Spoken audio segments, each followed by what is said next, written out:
Konnichiwa. Gimana nih kabarnya semuanya? Udah lama banget, bener-bener lama. Kayaknya terakhir itu tahun 2019 aku bikin konten kayak cerita-cerita kayak gini sendirian. Nah, kenapa aku kepikiran bikin konten ini lagi? Jadi kemarin aku itu abis ngeliat foto-foto lama dan aku nemu foto ini nih.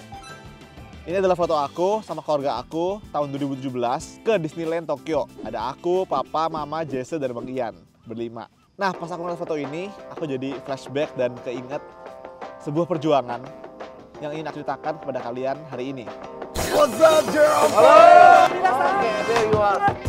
Mungkin kalian pernah dengar di berbagai media, baca artikel, atau pasti ikut webinar, ataupun baca buku aku. Kalian tahu kalau misalnya aku punya mimpi untuk kuliah di luar negeri sejak SD. Nah, waktu SD, teman-teman di sekolah aku itu sering cerita betapa menyenangkannya pergi ke Disneyland kan. Ya namanya anak-anak pasti ingin merasakan apa yang dirasakan oleh teman-temannya. Apalagi ceritanya menarik atau menyenangkan. Sejak saat itu, aku punya suatu mimpi untuk bisa pergi ke Disneyland. Cuma aku mikir kalau misalnya cuma liburan ke Disneyland, cuma sekali doang kan. Gimana caranya supaya bisa lebih lama di Disneylandnya? Dengan cara kuliah di luar negeri. Sejak saat itu, aku punya tekad dan mimpi untuk bisa kuliah ke luar negeri. Tapi keluargaku bukanlah keluarga yang kaya raya yang bisa membiayai aku untuk kuliah di luar negeri. Untuk liburan ke luar negeri aja itu nggak bisa, apalagi mau kuliah. Dan waktu itu aku pernah bilang ke papaku, "Pak, Jero mau kuliah di luar negeri." Papaku bilang, "Jer, kamu tahu kan kita nggak punya uang yang cukup. Jadi kalau kamu mau kuliah di luar negeri, kamu minta sama Tuhan. Kamu harus cari beasiswa full untuk bisa kuliah di luar negeri." Nah, cerita perjuangan beasiswa ini aku udah pernah bikin videonya, ada di sini, kalian bisa nonton. Nah, singkat cerita, aku dapat beasiswa Mitsui Busan dan aku datang ke Jepang. Nah, beasiswa Mitsui Busan ini mengcover semua biaya sekolah aku di sini, jadi sekolah itu gratis. Dan aku juga dapat uang hidup. Untuk uang hidup, sebulannya aku dapat 150.000 yen. Enak banget kan? Iya, enak banget, bersyukur banget, puji Tuhan. Tapi saking enaknya beasiswa ini guys, per tahun cuma ada 2 orang yang keterima. Dan bersyukur banget, puji Tuhan, aku terpilih menjadi salah satu penerimanya dari 2 orang. Nah, tapi meskipun aku dapat beasiswa yang besar, yang banyak ini, biaya hidup di Jepang itu juga nggak murah. Dan demi mewujudkan mimpi untuk bisa pergi ke Disneyland, aku harus bisa menghemat banget. Mungkin kalian mikir, lah kenapa kok harus menghemat? Kan 150.000, ke Disneyland gampang lah beli tiketnya. Iya, emang bisa. Harga tiket Disneyland itu 7.400 yen. Bisa banget aku beli, bisa banget. Cuma, ya kali aku pergi sendiri. Masa aku pergi sendirian sih ke Disneyland gitu? Kayak kasihan banget kan aku. Jadi aku kepikiran ketika aku sampai di Jepang, yaitu aku mau membawa keluarga aku ke Jepang untuk bisa sama-sama pergi ke Disneyland. Itu salah satu misi terbesar aku ketika aku sampai di Jepang. Selain dari belajar bahasa Jepang dan dapetin universitas yang bagus.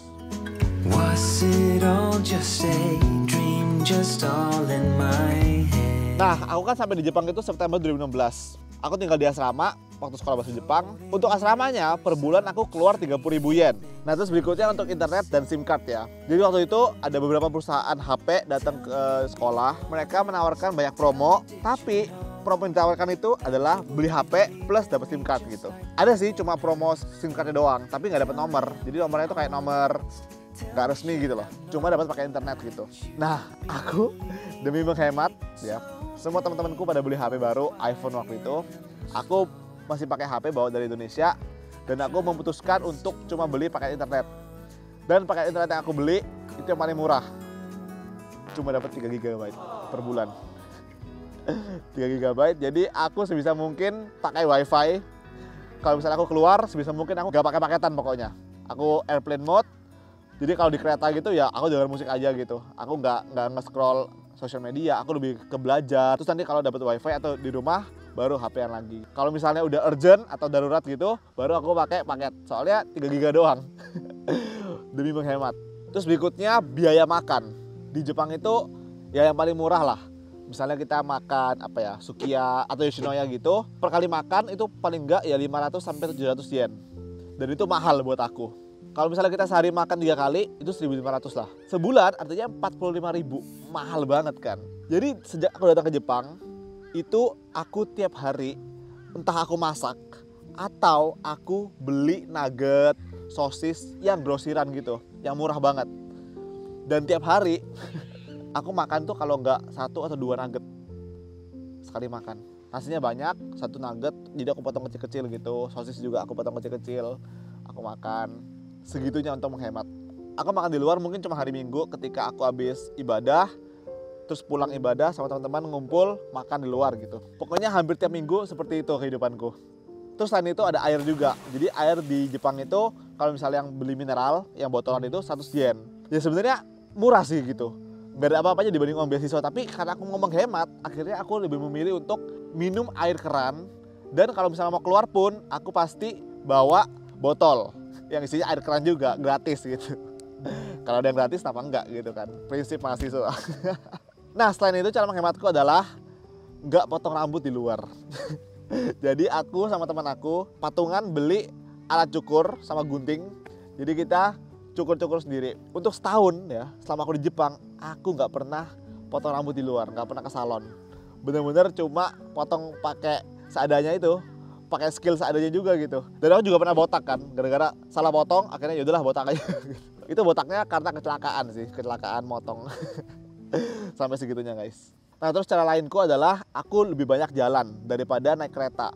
Naik kereta kalau misalnya satu stasiun ya, misalnya dari Shinjuku ke Okubo misalnya kayak gitu, itu 150 yen. Kalau jalan itu sekitar 20 menitan dan jadi gratis kan. Jadi kalau aku 1-2 stasiun jaraknya, aku lebih milih jalan. Ya memang waktunya jadi jauh lebih terbuang, tapi lumayan banget kalau misalnya 2 stasiun gitu kita bisa menghemat 170 yen setiap kali naik kereta. Ya positifnya aku jadi sekarang terbiasa untuk jalan sih. Jalan 20, 30 menit, 40 menit itu udah biasa sih. Jadi jalan terus. Nah mungkin ada beberapa dari kalian mikir, lah Jerome kok nggak part time job aja buat nambah penghasilan. Nah sebenarnya tuh aku pingin banget part time job. Cuma karena aku kan ada beasiswa ya, beasiswa Mitsubishi. Beasiswanya itu kan juga sebenarnya udah gede dan sudah lebih dari cukup. Jadi dari pihak beasiswa itu mendorong kita untuk belajar, fokus belajar. Jadi kita nggak boleh part time job. Nah tapi karena keinginan aku itu besar ya untuk bisa menambah penghasilan, aku coba diskusi sama pihak Mitsubishi. Kayak aku nanya, boleh gak aku kalau ngambil part time job yang cuma sesekali? Biasanya kan kalau part time job di Jepang kan kayak misalnya kita kerja di Uniqlo misalnya gitu ya. Kita tuh harus ada shift-shiftnya dan seminggu itu harus ada berapa kali. Pokoknya sibuk banget gitu. Tapi kalau misalnya yang sesekali kayak misalnya jadi translator atau jadi tour guide, boleh atau enggak gitu. Aku nanya ke mereka dan setelah mereka diskusi akhirnya boleh. Dan memang ternyata ada senpai-senpai aku yang juga kerja sebagai translator atau tour guide gitu. Asli sih pas dibolehin itu aku seneng banget, langsung semangat gitu. Jadi di sela-sela aku bersekolah dan belajar berjam-jam tiap harinya, kalau lagi weekend gitu aku coba cari job. Entah itu bantu-bantu orang, jadi translator atau jadi tour guide. Pokoknya aku lakuin lah. Aku ingat banget aku pernah tour guide satu keluarga gitu seharian dari pagi sampai malam. Pokoknya keliling-keliling Tokyo. Nah jadi kalau jadi tour guide itu kita dibayarin guys, dibayarin tiket keretanya, kita dibayarin makan juga. Jadi aku bisa explore Tokyo gratis. Plus aku dapat bonus dari mereka, aku dikasih 10.000 yen. Waktu itu aku benar-benar senang banget, langsung aku tabung itu 10.000 yen. Itu memori yang gak akan pernah aku lupakan sih. Kalau keluarga itu nonton, terima kasih. Nah terus aku juga bersyukur banget karena setelah beberapa lama di Jepang, aku dapat orang tua angkat, Tante Ani dan Papa Ogi yang anggap aku sebagai anaknya mereka. Jadi aku sering diajak makan ke rumahnya. Terus kalau makannya sisa, aku dibungkusin. Jadi aku bisa perbaikan gizi gitu. Dan bisa menghemat juga. Terima kasih Tante Ani dan terima kasih Papa Ogi. Ya jadi kira-kira begitulah kondisi kehidupan aku dari sejak datang ke Jepang September 2016 sampai Agustus 2017. Aku nabung, aku menghemat, aku cari kerja, aku juga belajar berjam-jam setiap harinya. Tidur pasti kurang tapi worth it.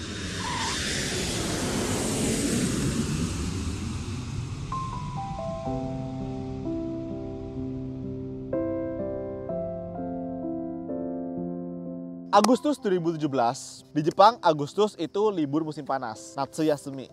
Libur musim panas tiba dan aku ke ATM dan aku ngecek saldo. Aku ingat banget sih berapa jumlahnya, karena itu merupakan target aku yang aku ingin capai sejak aku datang ke Jepang, yaitu 1 juta yen. Jadi pas aku ngecek ATM terus lihat 1 juta yen itu kayak wah gitu. Dalam hatiku aku kayak oke, aku udah siap bawa keluarga aku ke Jepang dan bisa mewujudkan mimpi bersama-sama. Jadi Agustus itu aku langsung beli tiket pesawat, sewa tempat Airbnb gitu 10 hari. 10 hari aku sewa di Tokyo. Terus aku bilang ke keluarga aku bilang kayak gini, Pa, Ma, Bang Ian, Jesse, nanti kalau di Jepang Kalian gak usah bawa uang, pokoknya semua Jerome yang bayarin, oke? Pokoknya semua Jerome bayarin, termasuk nanti ke Disneyland bareng-bareng ya. Jerome bayarin semua gitu. Singkat cerita, kalau aku sampai di Jepang, ini fotonya pas sampai di Bandara Haneda. Mereka sampai di bandara, aku langsung ajak mereka ke tempat penginapan, taruh barang-barangnya, terus langsung keliling-keliling Jepang, coba-cobain makanan enak, pokoknya explore Jepang lah gitu. Selama ini kan mereka cuma lihat di video ya, terus mereka akhirnya bisa ngerasain sendiri gitu, dan mereka bilang kayak, oh pantesan ya kamu di video itu kayaknya enak banget, ternyata emang enak. Jadi aku semakin semangat untuk membuat mereka merasakan apa yang aku rasakan di Jepang dan di video itu gitu. Oh ya, waktu itu aku belum mulai YouTube. Aku mulai YouTube itu 2017 Desember. Jadi waktu itu aku setiap kali makan enak atau lagi makan di luar, aku foto, kirim ke grup keluarga. Setelah beberapa hari di Jepang, kalau nggak salah hari ke-5 atau hari ke-6 gitu, akhirnya mimpiku terwujud. Aku pergi ke Disneyland bareng keluarga aku. Aku beliin semua tiketnya juga. Dan bener-bener guys, selama 10 hari itu aku pakai duit sama sekali, aku nggak mikir, beneran. Entah kenapa ya, kalau misalnya buat diri aku sendiri tuh aku mikir-mikir, tapi kalau buat orang lain, apalagi keluarga gitu, dan orang-orang yang dekat sama aku lah, aku tuh nggak mikir pakai duit. Kalau buat diri aku sendiri tuh aku mikir-mikir banget padahal gitu. Jadi pas hari ke Disneyland itu, aku bisa bilang itu hari yang bener-bener bahagia dan lega banget rasanya. Kayak perjuangan selama ini, meskipun udah dapat beasiswa tapi aku tetap harus berjuang untuk menghemat, kerja keras sambil belajar. Itu kayak di hari itu tuh lega banget, senang banget. Rasanya tuh beda banget ketika kita itu bisa membahagiakan keluarga kita dengan hasil jerih payah kita. Semua kerja keras dan jerih payah itu rasanya terbayarkan gitu loh. Terharu sih aku terhadap diri aku sendiri gitu. Kayak wah, you did it, Jer, gitu, kayak kamu berhasil, Jer, gitu. Di hari itu aku benar-benar merasakan seperti itu gitu. Ini juga aku pernah bilang dan aku selalu terus akan bilang, aku percaya kalau misalnya kita berusaha keras, berjuang dan berdoa ya, dan gak pernah lupa untuk menyerahkan kepada Tuhan gitu. Seluruh usaha kita, menaruh usaha kita itu di tangan Tuhan. Tuhan itu akan memberkati, dan berkatnya itu gak pernah telat. Berkatnya itu pasti akan datang tepat pada waktunya, waktu Tuhan. Waktu Tuhan itu yang terbaik gitu, bukan waktu kita. Jadi kita lakukan yang terbaik dan sisanya ya kita harus serahin sama Tuhan gitu. Terus sebelum keluarga aku pulang, aku juga ingat banget kita beli oleh-oleh. Terus aku beliin mereka hadiah ulang tahun karena aku selama setahun kan nggak bisa pulang. Jadi aku beliin papa, mama, Bang Ian, Jessa hadiah ulang tahun. Waktu itu aku ingat mama itu minta catokan rambut. Terus Bang Ian kalau nggak salah ini ya headset.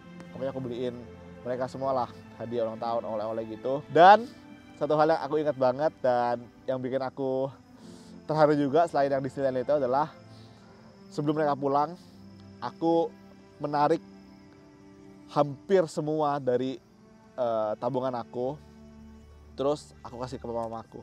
Aku masih ingat jumlahnya. Itu adalah uang hidup aku 2-3 bulan di Jepang ini. Pa, Ma, ini mau nabung atau mau pakai terserah. Pokoknya ini hadiah dari Jerome, bawa ke Indonesia ya. Kita pelukan dan udah akhirnya mereka pulang. Bener-bener lega banget, seneng banget pas mereka pulang itu. Wah, perjuangan aku terbayarkan semua gitu. Wah, gitu. Dan dari video kali ini aku juga mau menyampaikan pesan moralnya adalah yang tadi aku udah pernah bilang, andalkan Tuhan dalam segala hal yang kita lakukan, jangan lupa berdoa dan berusaha. Yang kedua adalah kita harus bisa mengorbankan yang baik demi yang terbaik. Mengorbankan kesenangan besar demi kesenangan yang jauh lebih besar. Kayak aku mengorbankan diri aku selama setahun itu untuk bisa datang ke keluarga ke Jepang, dan aku merasakan kesenangan yang sangat besar ketika mereka datang ke Jepang. Dan aku bisa bilang kesenangan yang aku rasakan itu akan jauh lebih besar daripada kalau misalnya uangnya aku pakai untuk aku senang-senang di Jepang gitu. Memang dalam mencapai mimpi atau tujuan kita harus ada pengorbanan dan harus ada harga yang dibayar. Dan itu pilihan kita mau atau enggak untuk berkorban dan membayar harga itu. Yang pasti enggak gampang, tapi ketika kalian berani, maka peluang itu ada.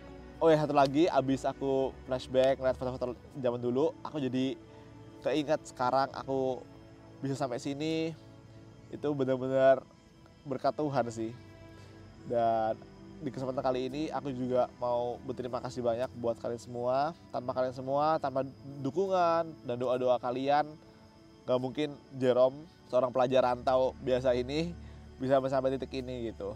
Dan aku juga merasa kalau Tuhan mempercayakan aku berkat yang banyak, kekuatan, power yang lebih besar sekarang, dan aku harus banget bertanggung jawab karena with great power comes greater responsibility. Karena Tuhan udah berkati aku banyak, aku juga harus jadi berkat bagi banyak orang, menjadi saluran berkat dari Tuhan untuk banyak orang. Dan aku merasa kalau misalnya lebih bahagia untuk memberi daripada menerima. Menerima itu juga senang, bahagia. Siapa sih yang nggak senang kalau menerima sesuatu gitu. Cuma kalau kita bisa memberi itu rasanya senang banget. Menerima itu segini, setelah di atasnya itu kebahagiaan dalam memberi gitu. Terima kasih sekali lagi buat semua support dan dukungannya, dan doain terus supaya Jerome bisa menjadi saluran berkat juga bagi banyak orang. Oke, sekian cerita kali ini. Terima kasih banyak udah dengerin, dan semoga kalian bisa mendapatkan manfaat dari apa yang aku sharingkan pada video kali ini. Buat kalian semua yang sudah menonton, arigatou gozaimashita. Ja, matane, mantapu jiwa.